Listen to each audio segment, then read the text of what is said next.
What's going on? Boys, thanks to our patrons and Fiverr customers, subscribe to our Patreon free for behind the scenes stuff, arm yourselves life stuff. Over the last few days, I ran the gamut of the sort of content I would have really liked as a teenager. It white dudes complaining about things, doing nothing, and preaching subservience to anything and everything but yourself. And either promising you this is the solution or acting like nothing can be done.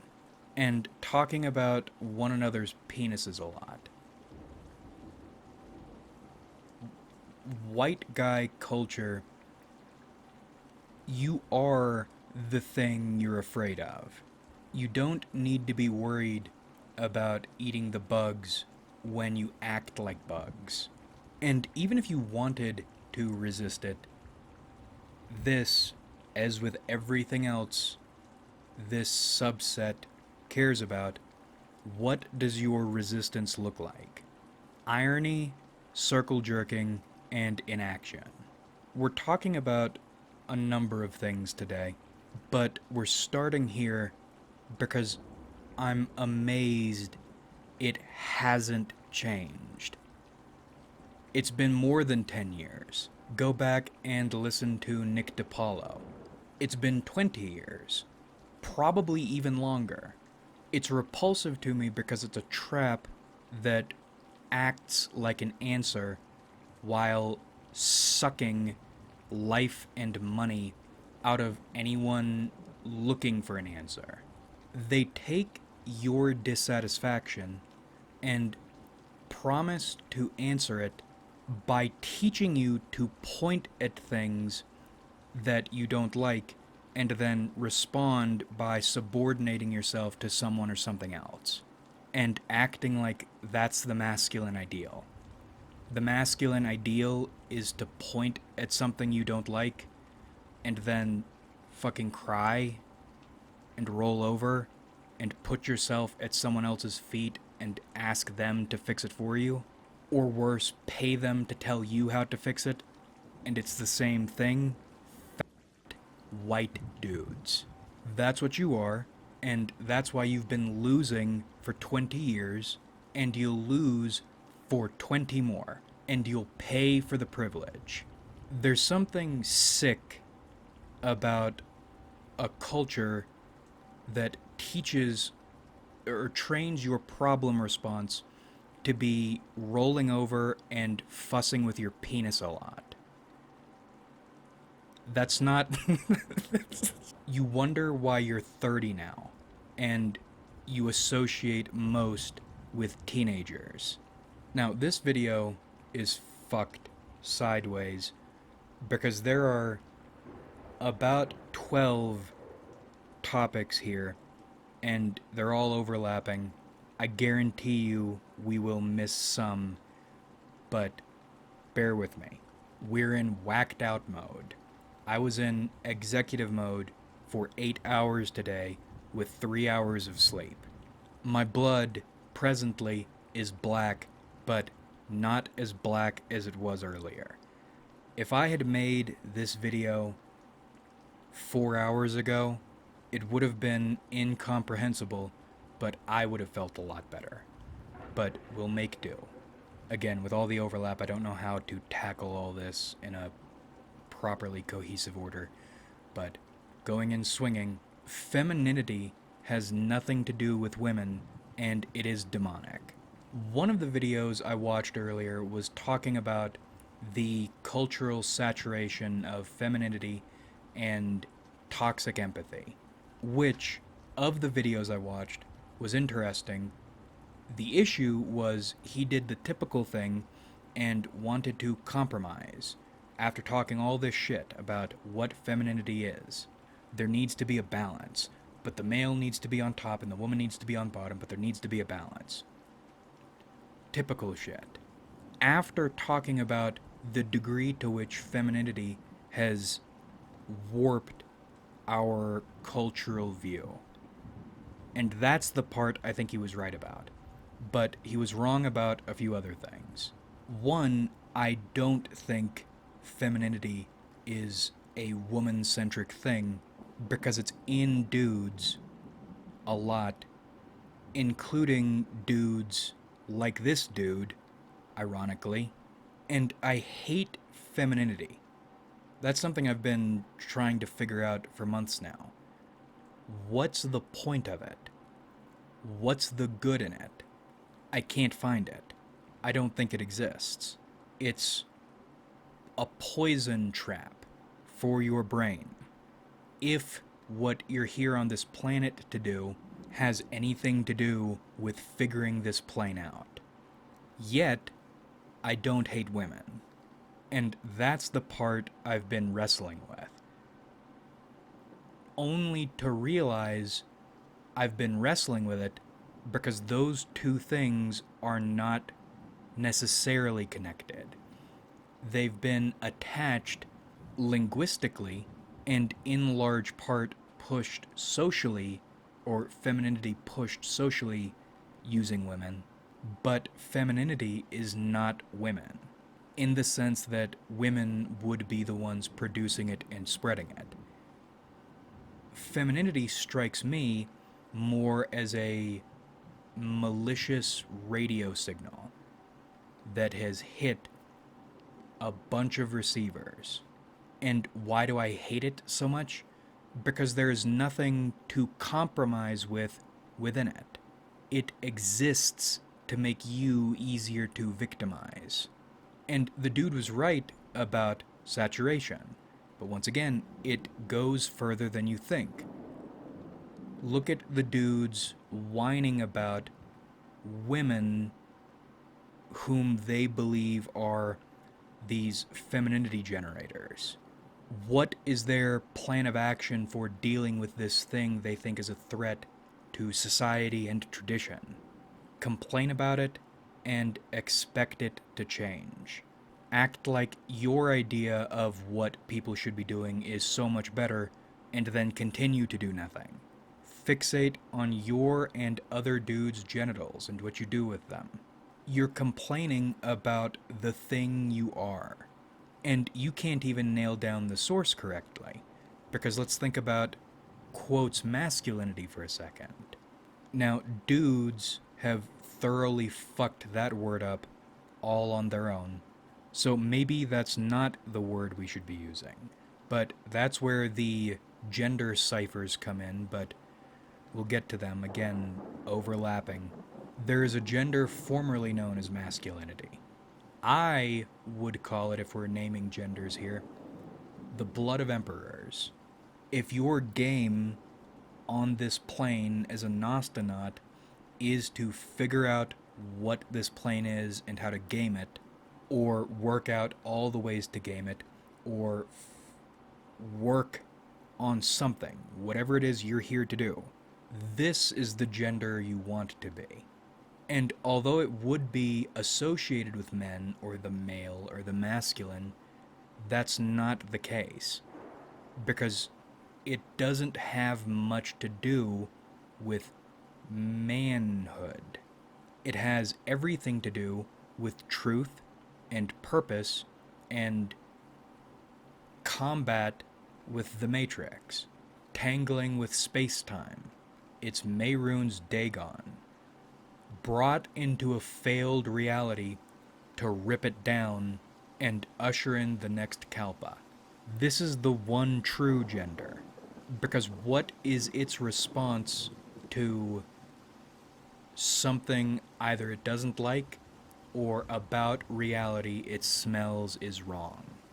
Do something until you find something that starts to get you somewhere, starts to get you to the next level, whatever that thing is, and that thing will be something that speaks to your purpose and the skill set you were born with, the typological division you were drafted into.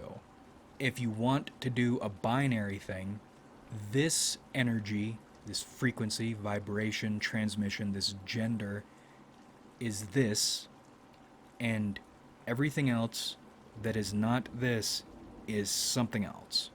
My point in discussing all this being dissatisfaction with this reality will strangle you. It wants to kill you, wants to de-soul you. And anything that leaves you wandering in circles while making you feel like maybe you have an answer or a way out, while continuing to wander in circles and engage in your irony, or whatever other flavor of spiritual flattening hits you, is effective on you, that's the thing you don't want. Unless that is what you want. But if it's not, then you need to find, or you will need to find, a path that it'll come from you, it'll grow out of you. It's like the roots of your soul, internal to external, and the divine, external to internal, begin to intermingle. And we talk about this all the time. Ultimately, it won't get you anywhere, or you need to be prepared for it not to get you anywhere, but you're doing it anyway because you feel called to do it. And you have so much faith in this call, it doesn't matter if it doesn't get you anywhere, because the call is stronger than reality. And understanding that, this call or this path will lead you in strange directions, nonsensical directions, ever-evolving directions, confusing directions. But you will feel like you're progressing. You will feel like your gears are turning instead of just spinning loose, which is what these demon people want you to do. They want you to feel like you're getting somewhere while in truth getting nowhere, and on some level inside you recognize you're getting nowhere. That's why you double down. But the beautiful thing about this call is, even though ultimately you'll get nowhere, you will see results. You will feel like you are engaging in something, because you will be engaging in something, and you'll have the receipts to prove it. You'll become capable of doing more than pointing at something you don't like and expecting it to change for you. You begin developing, even if it's just the smallest, tool set to take action. None of us will be Neo, the One, but I believe we have it very much within us to be the fractions, the 1/64th. And you do that by following the call, but we're falling into the typical video trap. We were talking about the way femininity is demonic. It wants you to feel like you want to be a good person, like a good person is the thing to be, because that makes you easier to manipulate. Because if you feel like you're a good person and the rest of the world is just this evil, awful thing, then you don't feel like you need to do anything about it. Because whatever happens, in the end, ultimately you're right, because you're a good person. But you're not a good person. There's no such thing as a good person. Or actually, I believe there are good people, but we talked about this a long time ago. They're very few, and you almost certainly aren't one. And whatever true good people are, they aren't human. And you should be aware of them. You should study them. And I'd still like one day for us to do the blue shirts thing and put together an investigative expeditionary team to explore goodness at any cost. But that sort of pure goodness shouldn't have any bearing on you, because what you're led to believe is good is actually demonic trickery, designed to make you easier to manipulate, designed to keep you passive. Oh, you're noticing things. As long as you can see, you get to be, you don't have to do anything because you see it, and it's all a sham anyway, and you don't have to do anything. It's so sexy to be a loser. And you should point at something and ask someone or something else to fix it again. I'm sure it'll work this time. The toxic empathy thing was a good point. I'm not sure he meant it this way, but the way I'm taking this is your desire to be what you believe to be good, which is actually in truth what you've been told is good, will allow your enemies, true demons, to move you in whatever direction they want to move you in, solely based on the fucking morality meme. I've been thinking about this. In our point of view, were we able to achieve it? What would our morality be? Because I don't believe in this absence of morality thing, because what is morality? People act like it's good and bad, but that's just a set of conditions you have attached sensations onto. Our morality would be maximum effect. What social codes produce the best outcomes or the best environments that can produce the best outcomes in service of this faith chasing? And that's a tricky thing to hinge morality on, because especially in our spiritual system, faith can take you all over the place, but that's what morality is. The people who would oppose what we're talking about are probably the people who believe morality must come from outside. It's the same thing, except you base your faith on something that hates you, and we base our faith on something that loves us. And how do we know our deity loves us? Because it teaches us effective strategies. It teaches us how to evolve. Futurism. Big futurists on this channel. I'm coming to hate tradition that you had no part in. It's always subservience to something. Why is futurism so brilliant? Because you take part in establishing your own traditions. Why would you want to be subservient to something outside you, something mortal that failed and died, when you have your future in front of you? A future you build.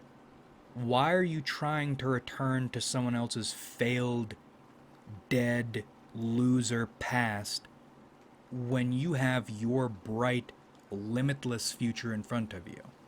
Well, the answer is you wouldn't, because one, that would make you a bad person, and you don't want to be a bad person. And two, it would be bad for your owners if you were pursuing something they don't know about yet. Because your future is yours. So much easier is it to control you when they know, and they probably wrote, frankly, the past you think you want to return to. You write your future. Now, moving toward the gender people within all this for a moment.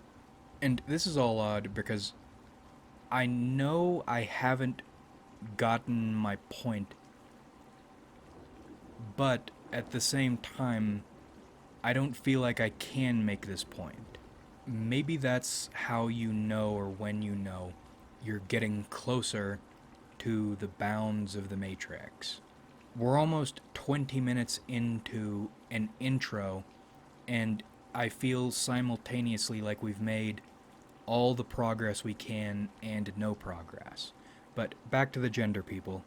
Why are they important in all this? When they're allied, when we're all united under the gender of the blood of emperors, they make it very easy for us to see the separation between man and masculinity and woman and femininity. Within all this, they are living disentanglers and perhaps refiners. Living break free, break the chains billboards. Not a life everyone can or should lead, but essential to the engine we are building. That makes getting through one of those steps, they make getting through that disentanglement step much easier. And also breaks the war of the sexes up a lot. Because we said earlier, I don't like femininity, it's demonic, but that doesn't have anything to do with women. And I think when people hear that, they'll think I'm talking about some, quotes, traditionally masculine tough girl meme. That's not the case at all. These are vibrations, and there are lots of vibrations. You can have a girly girl who, through her veins, runs the blood of emperors, not the blood of feminine entropic death. And in the same fashion, you can have these dudes who framed themselves as traditionalists and masculine men who are feminine. They are femininity wearing a different mask, preaching prey mentality. And when I say prey mentality, I also mean trying to act like a predator. That's something these fucking loser dudes do. The whole alpha male or sigma male thing are these strong masculine male guys. Because it's gay. It's fucking acting like that invites attack by the universe. There are many ways to win, and our God or gods teach us better ways to win. And you can feel it because you get your wins. And this is a separate conversation. The stuff I discussed previously, that does work for some people. But again, that's a different vibration. They're like a different species. To my eyes, a worse species, a far less than human species. But if we're building rules here, results do speak for themselves to an extent, but you need to understand what creature you are. And for us, it's taken a while to learn about ourselves, what we have, and we're still learning. But that's the key, is we are learning. We are making progress. We aren't servants of entropy manipulating people into severing their divine light from themselves. And this isn't, well, it is connected to this video, but this isn't supposed to be the point of this video. We'll go into it anyway. Regarding topics covered in our last video, that question and confusion, I'm somewhat wondering if faith, the faith we follow or pursue, exists to train you how to live without faith. Because, for one reason or another, I'm getting the sense we will be going through periods without faith. How do you maintain the integrity of your soul without faith? By using the skills your deity cared about you enough to teach you. Some Prometheus shit. How, as a mortal, to combat the eternal. That's how much Venus or Hecate loves you. She cares about you so much she will teach you how not to need her. And these fucking subversive to anything holy, I should say, dudes, they train you to be subservient to an entity that wants you to be subservient and wants you to make other people subservient.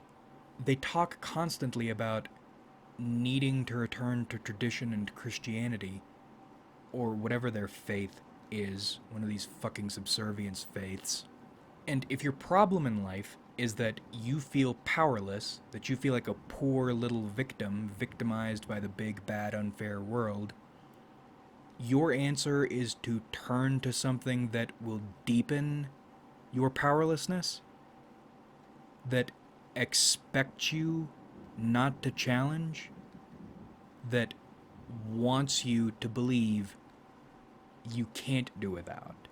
You look at a faith like that, and then you wonder how anyone is surprised at the situation they find themselves in.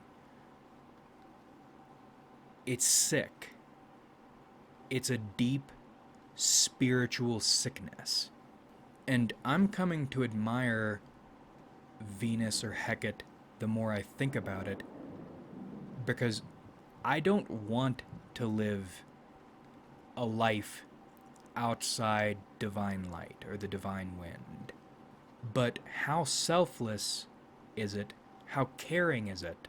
How tender is it on a plane like this for a being to want you to be equipped not to need her?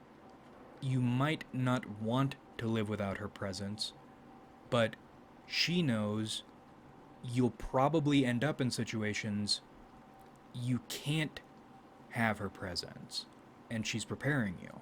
That's why I'm saying this masculinity, femininity thing is all fucked up, because this Hecate figure, woman, is doing what would otherwise be a very masculine thing, but there's no conflict here. There's no contradiction. Because this is what a decent, by my definition, person or deity would do. A caring one. Training you to confront harsh, cold eternity on your own. So, when you end up in a situation the cavalry won't be coming, you are equipped to deal with it. Or you've been equipped as best as she can equip you. Yeah, you should submit to your God and feel ashamed of everything about yourself that you had no say in, that in fact you were made to be in. You should be ashamed of every aspect of yourself. You should forfeit all your agency and action and thought into this thing. Like, you were made to hate what you are and not to be what you are. That's why the Gnosticism thing is, presently we are ruled, we are in the domain of a lesser, higher being. And I wonder about celestial hierarchy sometimes, like, what is our Venus or Hecate? What is this? Where does she rank in all this shit? Because it felt like, sometimes it feels like she's low on the totem pole, up and coming. Other times you wonder if she's more of a monad figure. What does it mean that a higher being is doing its best to equip you for a battle that is hopeless? Is it a mutual hopelessness? As in, yes, you stand no chance, but that also speaks to the utter inomnipotence of your deity. But this is, I've thought about, or I've felt this way from the very beginning, that it's more of a symbiotic situation. Like, I imagine the way working on your gut biome might be if you cared about the biome in your gut on an emotional level. Or maybe it's not on an emotional level, I'm not sure, but it feels symbiotic. Because why else would a being want you to at least be able to try to succeed without it? Is this either, bear with me, either this is transactional, cause and effect, back and forth as all things are, or perhaps you are in the presence of a being that loves you enough to keep it real with you, not to lie to you, and to guide you in as much as she can toward finding out as much truth as you can. The video was so much clearer in my head a while ago. a few hours ago. I know the point we're at now, we would have arrived here in a much more straightforward way, and then we would have gone into the New World Order thing. This is a video with no segues, and the connective tissue is not connecting between links and nodes, but rather operates as the mat upon which these nodes grow. I think people worldwide are beginning to get tired of subsistence. Something is changing. It feels like a shuffling is coming. Maybe not for most people, but upon the noospheric winds, I can smell opportunity. And I think that's why people are getting, well, not all people, but people are getting rowdier and are acting in ways that don't align with their nations or their cultures or what have you would want them to act. People seem to be acting more independent right now, independent-minded, and in a left-hand path fashion. They aren't all using the same words or discussing the same concerns, but there is a definite sense of I am the beast I worship rising right now. Maybe this is what Hecate was preparing us for, donning the war mask. While people are doing, or most people are doing the same things they and their subcultures and their lines of thinking have been doing for 10 years, 20 years, will be doing for 10 years, 20 years. It feels like